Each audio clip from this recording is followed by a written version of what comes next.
جو کنٹینرز لگا کے ریڈ زون کو سیل کیا، اس کا کیا میسج کرنا چاہتے ہیں؟ ہم نے تو ایک چھوٹا سا گیدرنگ کرنی تھی، ہمارے لیڈران نے آنا تھا، چند ورکرز نے آنا تھا، یہ ملک گیر کوئی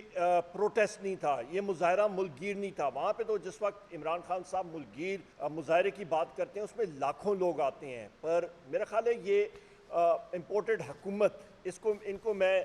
نکمہ 13 ان کو کہوں گا، یا نااہل 13، 13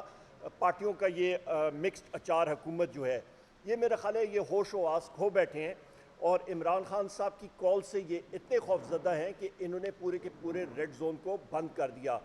پر انشاءاللہ تعالی یہ پرامن پاکستان تحریک انصاف کا جو بھی مظاہرہ ہوتا ہے وہ الحمدللہ پرامن ہوتا ہے، اور یہ بھی پرامن ہوگا اور ضرور ہوگا۔ فلور آف دا ہاؤس انہوں نے انٹیگریٹی سٹیٹمنٹ دی ہے،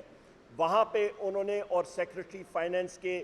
دستخط شدہ دستاویزی ڈاکیومنٹس موجود ہیں، اور اس پہ انہوں نے اس چیز کا اعتراف کیا کہ جو معاہدے مسلم لیگ نون کی حکومت نے 2013 سے 2018 تک بجلی میں کیے تھے، بجلی کے کارخانوں میں کیے تھے، وہ غلط تھے۔ اس کے ساتھ فیول مکس جو ہے وہ غلط ہوا، 70% انحصار آج بجلی کا آپ کے امپورٹڈ فیولز پہ چلا گیا ہے، جس کی وجہ سے آپ جس کو کیپیسٹی پیمنٹ کہتے ہیں،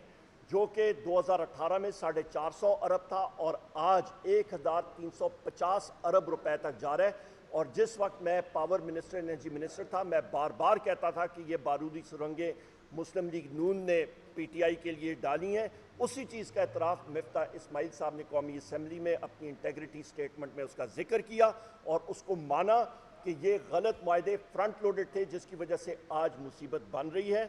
اور ان چیزوں کو